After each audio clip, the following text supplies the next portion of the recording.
Les 10 races de chiens les plus dangereux dans le monde. Numéro 10. Bulldog américain. Le bulldog américain descend du Old English Working Bulldog, utilisé autrefois par les Britanniques pour la conduite de troupeaux de bovins et la garde. Plusieurs, parmi les migrants anglais arrivés aux États-Unis, ont emmené leurs chiens de travail avec eux. Le bulldog américain est un chien de type molossoïde de taille moyenne. Puissant, compact et athlétique, il est doté d'une ossature et d'une musculature bien développées. On distingue 2 types de bulldog américains. Le premier, appelé bully, est plus trapu, possède un museau plus court et un stop bien marqué. Le second, appelé standard, est plus haut sur pattes et plus élancé, tout en restant massif. Son museau est également plus long.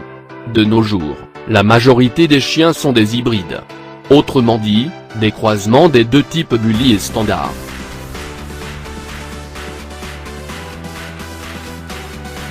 Numéro 9. Chien bandog.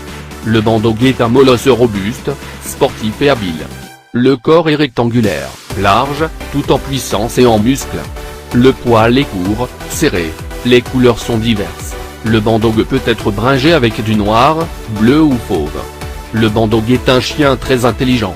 Comme chien de garde et de protection, le bandog est bien évidemment excellent, sûr de lui et à l'écoute des ordres qui lui sont donnés. Bien qu'il fût développé pour la garde, une minorité l'utilise malheureusement comme chien de combat.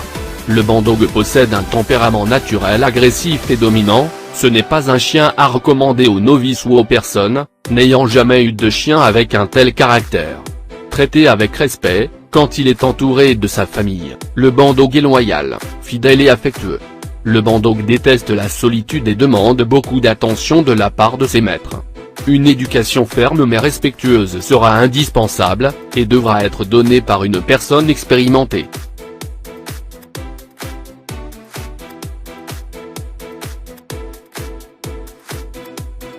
Numéro 8. Matin napolitain. Calme, loyal, dévoué et très affectueux avec ses maîtres, il est aussi doux avec les enfants. Courageux, très dominant avec ses congénères, méfiant vis-à-vis des inconnus, il n'est pas agressif ou mordant sans raison. Dissuasif de par son physique, il devient redoutable s'il est provoqué. Toutefois, faites attention, on ne le dresse pas à l'attaque car il pourrait être dangereux. Il doit accepter tôt l'autorité de ses maîtres. Il a besoin d'exercice et ne doit pas se contenter d'un espace vital trop restreint. Il doit savoir marcher en laisse et sortir partout. Une éducation précoce ne peut qu'aider à la bonne intégration de ce compagnon dont l'instinct de garde est inné et de suffisant. Une expérience positive antérieure avec un grand chien est souhaitée.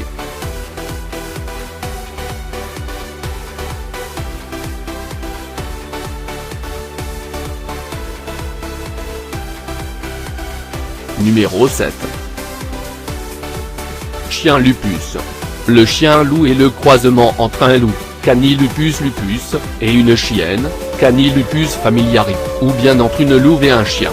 Le chien en question est un berger allemand, et le loup un vrai loup, certes et en l'occurrence, en captivité. Ainsi la Fédération cynologique internationale reconnaît 2 races de chiens loups. La race du chien loup tchécoslovaque a vu le jour en 1955, dans ce qui était appelé à l'époque la République socialiste tchécoslovaque. Le chien loup tchécoslovaque est un chien de taille moyenne, à la constitution robuste et dont l'aspect fait penser à celui du loup en plusieurs points, sa silhouette, son allure, sa robe, sa couleur et son masque facial.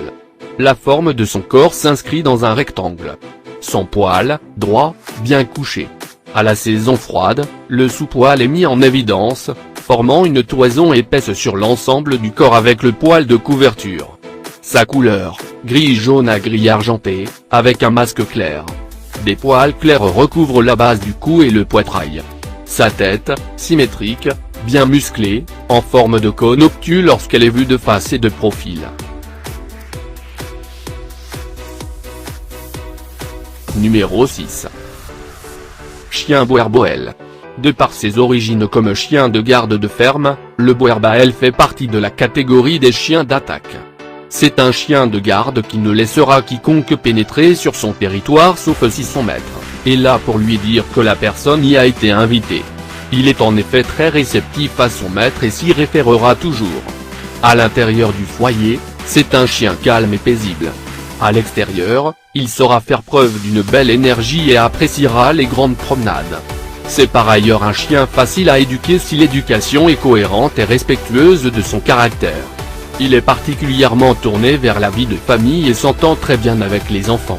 La femelle est réputée meilleure gardienne que le mâle en raison de meilleures aptitudes à gérer l'imprévu et à sa réactivité. Le Boerbael est un chien peu aboyeur, qui s'exprimera davantage par les grognements. Il s'entend très bien avec d'autres animaux mais étant dominant avec ses congénères, l'entente entre mâles n'est pas toujours évidente. Il est cependant joueur et appréciera de jouer avec d'autres chiens, voire même des chats. Numéro 5. Le Doberman. C'est un des chiens les plus doux et les plus sensibles au monde, il adore littéralement son maître, avec lequel il doit vivre en contact étroit.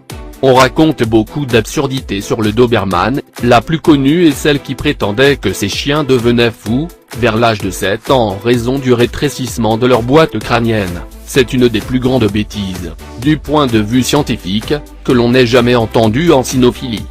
Et pourtant on en entend. Heureusement aujourd'hui, le Doberman a été réhabilité, et on n'entend plus que très rarement parler de chiens, qui deviennent fous ou d'une férocité indomptable. Ce chien est très doux et sans danger pour les enfants, à condition qu'on le laisse tranquille. Il garde une réserve naturelle vis-à-vis des étrangers qui est typique des chiens de défense. Un sujet équilibré ne sera jamais agressif sans motif et sera un chien de compagnie merveilleux qui vit pour son maître.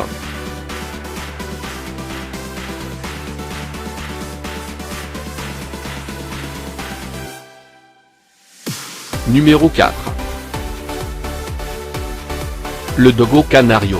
Le Presa Canario est un chien très digne, excellent gardien et compagnon exceptionnel, il aime partager la vie de ses maîtres à tous les instants. Câlin et doux, il est le meilleur ami et le protecteur de vos enfants. Une de ses principales caractéristiques est d'être un sportif hors pair qui pourra vous accompagner dans toutes les circonstances, et prendra du plaisir à se dépenser à vos côtés. Le Presa Canario est dissuasif par sa taille et son aboiement grave et profond cependant, conscient de sa force et sûr de lui, il ne bouge que quand cela est nécessaire et sait se faire discret quand il le faut. Son côté têtu lui confère un caractère bien trempé qui découragera les étrangers.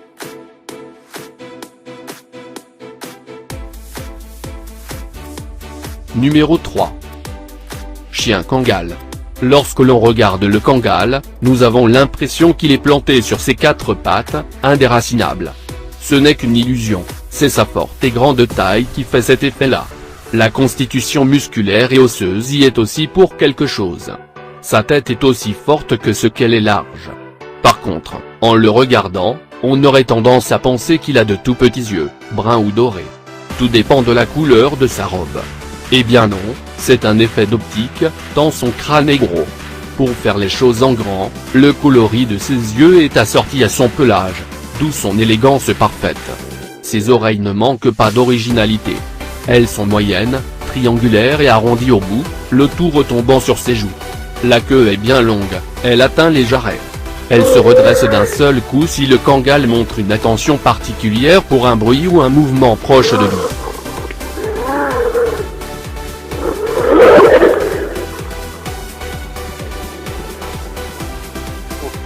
Numéro 2. Dog argentin. Il y a beaucoup de controverses sur les aptitudes réelles du dog argentin, qui est né comme chien de chasse, utilisé contre le sanglier et le puma, mais qui est complètement inadapté, dans ce domaine, au territoire et au type de chasse européen. Ainsi, il serait préférable de l'employer comme chien de garde et de défense. Sa beauté et son élégance expliquent le choix de beaucoup de propriétaires de le faire participer à des expositions. Comme il descend de chien de combat, il peut parfois se battre avec d'autres sujets du même sexe, on peut éliminer ce problème grâce à une bonne socialisation. Il est très bon avec les gens et sans danger pour les enfants s'il a été bien éduqué.